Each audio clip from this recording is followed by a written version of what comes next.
I apologize if you hear any sounds. Those are going to be like messages, texts, and all that, because I'm recording this on my phone.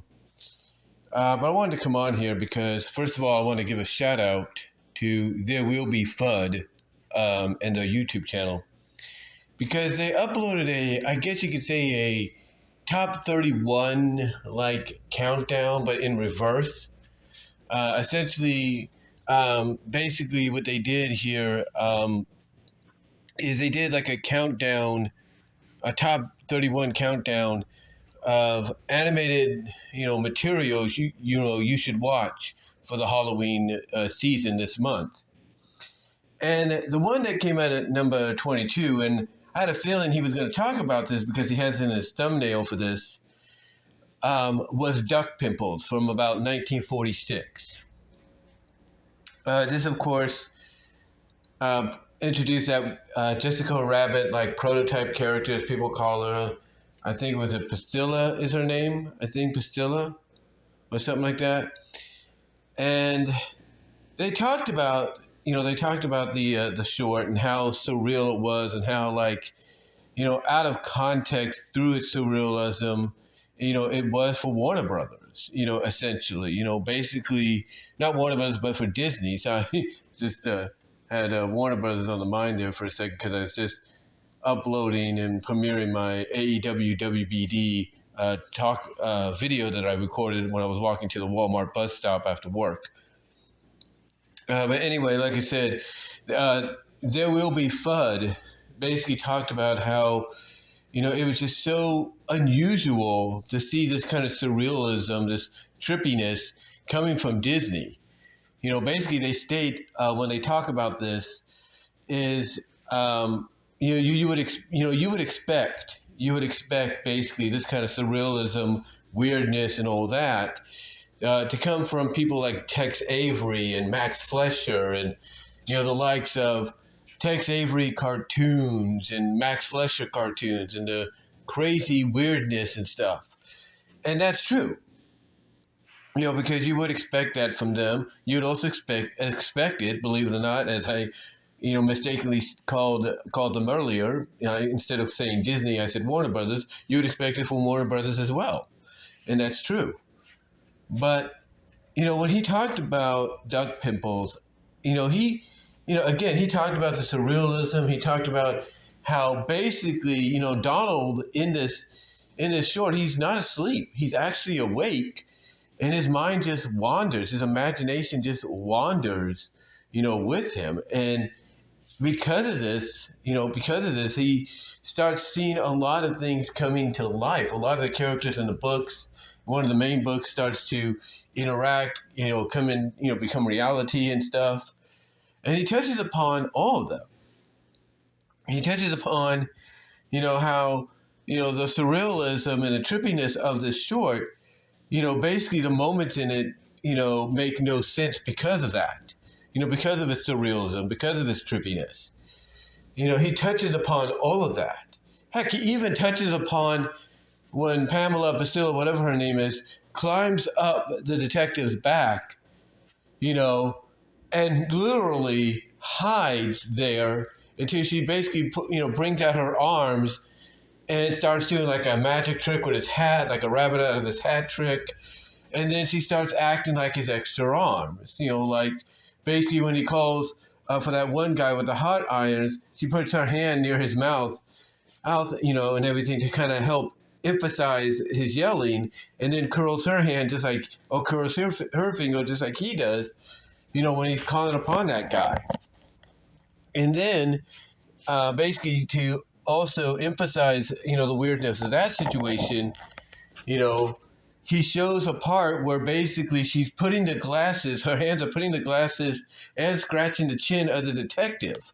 And the way he emphasized it was basically the surrealism and the trippiness was not just due to the backgrounds and the environments within Donald's own house changing, and these characters coming out of the books, coming to life and everything, and just, interacting with him, because his imagination, even awake, is running wild. It's basically wandering very extremely. When he got to this point, he's talking about, backgrounds change and everything. You have characters climbing over each other and then acting like one being, and everything, but acting like the one being. And when he says that, because he shows, like I said, the scene where the girl, she climbs up the detective's back and under his jacket or his trench coat. And literally, the next thing you see is her, like I say, he's putting the glasses on and scratching his chin. And he says, and again, he's stating that, because of the weirdness, you have stuff like, the backgrounds, the house changing, becoming basically the environment from the stories. You have the characters coming to life. You have two of the characters basically climbing over each other, like, and pretending to be one being and everything with, and all that. And again, the reason he's talking about duck pimples, and this is a recent video that he put up, a top 31 countdown, if you will, of the cartoons, animated shorts, movies, shows, whatever that you should watch for Halloween. When he did this, he decided in this day and age to include duck pimples, which, I was hoping somebody else outside of myself would talk about. Because of the fact that it is so surreal. And what's crazy, too, is you don't ever see many people talking about, adding, even if they do talk about duck pimples that much, basically as part of an essay or an overview or whatever, you don't see them talking about, certain, how the environment sometimes changes, the surrealism, or how in the case of that Priscilla, Pamela girl, whatever, Pauline, that's her name, Pauline girl, they don't even talk about, that surrealism of, like the back, the house changing to become the environment from the books, the world from the books, or how in this case, as he puts it, Pauline climbs up the detective's back and basically acts like his another extra pair of arms for him. Basically, as he puts it, climbing over each other's back and acting like one being. No one's ever talked about it in that manner. Whether it's through editorial, typed up editorial essay reviews or overviews, or on YouTube, like reviews or reviews that are on the likes of YouTube and Rumble and all that, or even podcasts that talk about it. Never once has anybody really talked about it, as much, as this guy did. And again, this is just part of a top 31 countdown of animated movies and shows he's recommending people should watch during Halloween each day. The only other person that talked about this was Doug Walker doing his Dark Toons.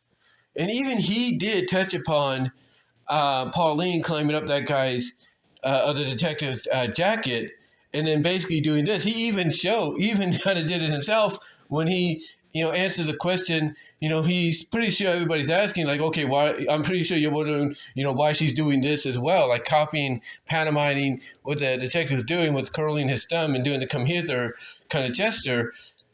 It's basically, as Doug Walker put it, she's just trying to make it more silly, more comedic, even though basically we're supposed to believe that she's under that jacket looking for her pearls and everything. And while she's doing this, to kind of, I guess you could say, keep, any suspicion or, any like, okay, why do I have two hands? Kind of, keep any, like surprise or, attention from her. She just starts, putting out her hands and acting like a second pair of hands for him, and that's it. Or as ThereWillBeFudd put it, as one, she acts like, she's part of him, as the one being, which is, kind of weird and crazy, and I will admit it is. Again, this is something that I saw back when I was a kid. I was like 6, 7 years old when I first saw this, maybe even 5, when I first saw it. And I liked it. I got a kick out of it. And again, that one scene is always what stuck with me. That one scene where Pauline climbs up that detective's jacket, or false detective's jacket, and acts like his second pair of arms and hands. It was always so funny. Like, basically the detective, he's so, in character, trying to, get answers and everything of where the pearls are. And now he's also looking for the lady because she's disappeared, not realizing that she's actually very close to him more than he knows. He's so distracted. He's so not distracted, but he's so intent, so focused, if you will, in character, that basically he doesn't realize that when he's, holding up, the business card of the guy, the Clark guy he calls for the hot irons, and he's, scratching his head and everything, he doesn't realize that, that basically he has another pair of arms that are not his, that's putting the glasses on his nose and scratching his chin. And it's like, you would think normally somebody would notice that, being like, okay, why am I scratching my chin? How am I doing that? How am I scratching my chin and putting my glasses on when I have my two arms initially occupied already? What's going on? That would draw up a lot of suspicion, right? It would draw up a lot of suspicion. And basically, here it doesn't. It's played for laughs. But it's also played for surrealism, the nuttiness. Because people look at that, and just like ThereWillBeFudd stated, people would take that as if, basically her climbing under him, or climbing under his jacket, on top of his back, that basically she allowed herself to merge with him, or be absorbed in him. Because when you see her climb in under there, you see like the two lumps they represent her, they kind of start, they kind of settle down to where you think you still see her, because the lumps, even though they're not high like mountains, are now down to like just little bumps and everything. All of a sudden they flatten out, and you start to think, upon seeing what you see later on, that, obviously they've merged, they become one.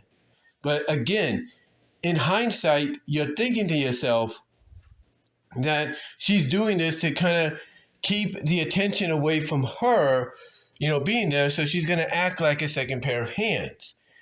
But again, as people like Doug Walker put it, she's doing it for laughs. She's doing it to be more silly. Like, okay, he's, she's basically doing it to get a laugh out of people, because he's, the detective's not realizing, that the girl is acting like, the girl is under his jacket and she's acting like a second pair of hands for him.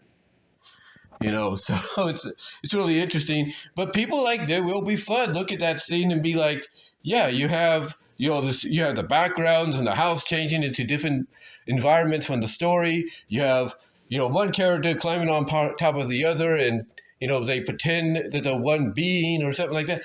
They'll look at it that way too. And I'm sure others will as well. But yeah, this was a surprise. I will put it that way. It was a surprise to see somebody in this year, in 2024, put that as part of a video they did, more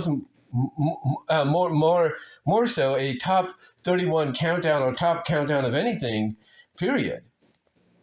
But yeah, I thought I'd just talk about that, and I'll put a link at the end to both videos of Doug Walker's Dark Tunes on it and this one. Check them out if you like. I would recommend you do. But also, if you can, find Duck Pimples. It's online somewhere. I'm sure Disney Plus might put it on. They might put it on, their service this month, hopefully, because it is Halloween. Maybe not. We'll find out. But I think you can find it at internetarchive.org. And you can also find it at Dailymotion and other places as well. But, guys, let me know what your thoughts are. What were your thoughts if you saw the countdown already by ThereWillBeFudd, or if you saw Dark Tunes by Doug Walker? What were your thoughts on how they felt about Duck Pimples? Let me know down below. Also, what were your thoughts on Duck Pimples when you first saw it? More specifically, that one scene where Parlene climbed up the detective's back, and basically, as ThereWillBeFudd put it, acted like she was now one being with him and everything, or as Doug Walker puts it, did it for laughs. Let me know. Comment down below. Love to hear from each and every one of you on this. And until next time, guys, I will talk to y'all later. Do all the YouTube things and social media. Do all the YouTube and internet things you need to do to check out my content elsewhere. And until then, I'm out.